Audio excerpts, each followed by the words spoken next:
Hey guys, welcome back to our new fish blog. तो काफ़ी ज़्यादा दिन हो चुके थे मैं फिश ब्लॉग लेके नहीं आ पा रहा था बिकॉज मैं गया हुआ था एक्चुअली कहीं बाहर। एंड यहाँ पे हमारे मोस्ट रैंक के अंदर हो चुका है काफ़ी ज़्यादा बड़ा वाला सीन क्रिएट, जो कि आप देख ही सकते हो। हमारे सारे के सारे पैरेट्स हमने यहाँ से निकाल दिए। तो निकाले किस वजह से? क्योंकि हमारे पाकू फिश ने उन 3 फिशेस को खा लिया। हमारे पैरेट फिश को बस हमारा एक पैरेट फिश बच चुका है और ये है वो भाई जिसने खाया है। तो आप इसकी ग्रोथ देख सकते हो, काफ़ी ज़्यादा फास्ट हो रही है। हमारे ये बड़ा वाला पाकू फिश भी है, बट आज तक इसने किसी भी फिश पे अटैक नहीं किया था। बट इसने इतने छोटे साइज़ में ही भाई आप देख सकते हो हमारे अरवाना को भी हर्ट किया है। एंड हमारे पैरेट फिश को तो इसने 3 लगभग मार ही दिए हैं। एंड एक हमारा हार्ट शेप जो है बच चुका है, वो हमने हमारे सिकले टैंक के अंदर रखा हुआ है। तो आप इसकी ग्रोथ देख सकते हो कितनी ज़्यादा फास्ट हुई है। तो अगर आप पाकू फिश रख रहे हो भाई तो काफ़ी ज़्यादा अलर्ट हो जाओ आप, क्योंकि आपकी फ़िश काफ़ी ज़्यादा एग्रेशन दिखा सकती है कभी भी। तो देख सकते हो सिर्फ मैं यहाँ पे 3-4 दिन नहीं था एंड यहाँ पे हमारे सारे के सारे सिकलेट्स को भाई इसने खा लिए, जो कि काफ़ी ज़्यादा खतरनाक फिश है हमारी पाकू। तो बड़ा वाला ऐसा बिल्कुल नहीं था, मैंने सोचा इसके साथ इसका पेयर काफ़ी ज़्यादा बढ़िया हो जाएगा, बट ऐसा बिल्कुल नहीं हुआ। ये अपना एग्रेशन यहाँ पे दिखा रहा है काफ़ी ज़्यादा। तो मैं हमारे पाकूस एंड हमारे जाइंट गोरामी फिश का टैंक सेटअप कल अलग करने वाला हूँ। तो कल वाला वीडियो आपने ज़रूर से देखना है, क्योंकि यहाँ पे हमारे काफ़ी ज़्यादा न्यू फिश ऐड होने वाले हैं हमारे मोस्ट रैंक के अंदर। एंड हमारी सिल्वर एरवाना की आप टेल देख सकते हो, पहले बिल्कुल ये ठीक हो चुकी थी, बट आप दोबारा से देख रहे होंगे तो यहाँ पे आपको कट्स नज़र आ रहे होंगे, क्योंकि हमारी पाकू फिश ने किया है। एंड इतने साइज़ का अरवाना फिश पे अटैक करना भाई काफ़ी ज़्यादा मतलब गंदी बात है। इतना छोटा सा फिश है, आप देख सकते हो। तो काफ़ी ज़्यादा बेकार फिश है यार ये, मुझे जिस हिसाब से लग रही है, क्योंकि इसने हमारे 3 पैरेट फिश को मार दिए। तो इसका टैंक सेटअप मैं अलग करने वाला हूँ, अभी मैं इसको निकालने वाला हूँ। एंड कल की वीडियो में आपको मैं इसका अपडेट दे दूंगा। तो ये काफ़ी ज़्यादा काम थी, बट इसको भी निकालना पड़ेगा, क्योंकि इसका मैं पेयर एक्चुअली कंप्लीट कर रहा था। तो इसको भी हमें निकालना पड़ेगा। काफ़ी ज़्यादा बड़ा है, बट काफ़ी ज़्यादा इसका एग्रेशन जो है कम है, बिल्कुल अटैक नहीं करता, बट वो काफ़ी ज़्यादा खतरनाक है। तो अब आपको लेके चलते हैं हमारे सेकेंड टैंक की तरफ। तो यहाँ पे रहा हमारा सिकलेट टैंक। एंड यहाँ पे भी एक फ़िश की डेथ हुई है, जो कि हमारा मैंगो उसका था, उसकी भी डेथ हो चुकी थी। काफ़ी ज़्यादा लो हो चुका था वो, काफ़ी ज़्यादा श्रिंक हो चुका था उसका साइज़। एंड यहाँ पे आपको मैं बता दूँ तो यहाँ पे आप देख सकते हो वहाँ इस हाइडिंग प्लेस के अंदर रहा भाई हमारा parrot fish, heart shape yellow आप देख सकते हो। तो ये एक ही बचा है, ये पता नहीं किस तरह सर्वाइव कर गया भाई उस यहाँ पे राक्षस के सामने। काफ़ी ज़्यादा मतलब मोस्ट फिश होती है यार आपकी, एक तरफ से आपकी पाकू फिश, तो काफ़ी ज़्यादा केयर करनी पड़ती है आपको दूसरे फिश की।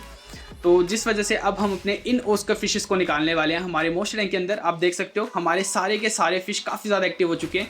टाइगर्स हमारा टाइगर ओस्कर भी काफ़ी ज़्यादा एक्टिव होना शुरू हो चुका है। मैंगो ओस्कर का पेयर जो लाया था मैं, तो एक फ़िश की हो चुकी है डेथ। एंड अब आप देख सकते हो हमारे पास 4 ओस्कर फिश हैं, बिल्कुल डिफरेंट वेराइटीज़ की, काफ़ी ज़्यादा ब्यूटीफुल है। एंड इसी तरफ रहा हमारा कैटफिश। तो इसका नाम मुझे कंफर्म नहीं पता है, मैं इसको मार्बल कैटफिश ही बुला रहा हूँ अभी तक। तो आपने अगर बता देना अगर आपको पता है इसका नाम सही वाला, तो देख सकते हो कितना ज़्यादा ब्यूटीफुल है। एंड इसकी आइज़ आप देख सकते हो यार, सच में काफ़ी ज़्यादा ब्यूटीफुल लगता है। एंड इसका पैटर्न जो है, इसका कलर आप देख सकते हो काफ़ी ज़्यादा ब्यूटीफुल है हमारा ये कैटफिश। तो ये कैटफिश भी काफ़ी ज़्यादा डिस्टर्ब कर सकते हैं आपको इन फ्यूचर, क्योंकि ये काफ़ी ज़्यादा बड़े हो जाते हैं, दूसरे सारे फिश की फीडिंग ये ख़त्म कर देते हैं। तो जिस वजह से आपको ये भी काफ़ी ज़्यादा अच्छे से देख के लाने चाहिए फ़िश। मैंने एक ही रखा हुआ है जिस वजह से, क्योंकि ये काफ़ी ज़्यादा तंग करते हैं आगे चल के। एंड हमारा कैटफिश बाहर इसलिए क्योंकि इसने हमारे कैटफिश के घर पे भाई कब्जा कर लिए। ये दोनों कैटफिश हैं, जिस वजह से आपस में ये फाइट कर रही हैं एक हाइडिंग प्लेस के पीछे। तो उसके लिए भी हमें यहाँ पे हाइडिंग देना पड़ेगा। हमारे सिकलेट्स के लिए भी ज़रूरी हो जाता है, क्योंकि काफ़ी ज़्यादा डरा हुआ है एक तो जिस वजह से इसको रिलीफ मिलेगा अगर मैं इसको हाइडिंग यहाँ पे दे दूंगा। तो काफ़ी ज़्यादा हमारा पैरेट यहाँ पे सेफ फील करेगा सॉरी। तो अब चलते हैं नेक्स्ट टैंक की तरफ।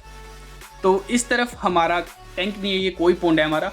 तो इस तरफ मैं आपको दे दूं अपडेट हमारे मिल्की कोई के मेल फिश का, क्योंकि इसको आपने देखा ही होगा। तो इस पर हमारे सारे फिश काफ़ी ज़्यादा अटैक कर रहे थे, बट अभी आप देख सकते हो फाइनली तो इसकी टेल दोबारा रीग्रो होना शुरू हो चुकी है, काफ़ी ज़्यादा ब्यूटीफुल लग रहा है। एंड इस तरफ रही हमारी मिल्की कोई की फीमेल कोई फिश, जो कि आप देख सकते हो काफ़ी ज़्यादा ये बड़ी हो चुकी है। साथ में हमारा कबूतर भी काफ़ी ज़्यादा बड़ा होना शुरू हो चुका है। तो काफ़ी ज़्यादा टाइम से है मेरे पास, जिस वजह से भाई अब फाइनली जाके इनकी ग्रोथ होने यहाँ पे शुरू हुई है। एंड इस तरफ हमारा छोटा सा रेंचू गोल्ड फिश, तो ये अभी भी उतना सही है। तो देख सकते हो हमारे गोल्ड फिश काफ़ी ज़्यादा है, बट इसकी भाई यहाँ पे काफ़ी अच्छी ग्रोथ कुछ मैं नहीं कह सकता कि हो रही है। एंड इस तरफ भाई हमारा जाइंट गोरामी फिश, तो इसको भी हम अपने पाकू फिश के साथ ऐड कर देंगे। तो देख सकते हो भाई कितना ज़्यादा ब्यूटीफुल है, काफ़ी ज़्यादा काम फिश है। देख सकते हो इसका हम्प हल्का सा काफ़ी अच्छा सा लगता है। तो इसको भी मैं करने वाला हूँ हमारे पाकूस के साथ ऐड, क्योंकि ये भी मॉन्स्टर फिश है, वो भी हैं।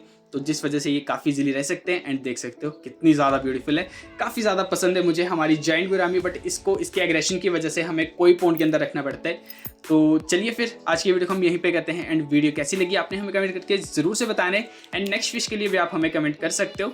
तो मिलते हैं फिर आपके साथ नेक्स्ट वीडियो में नेक्स्ट टॉपिक के साथ। Till then bye bye.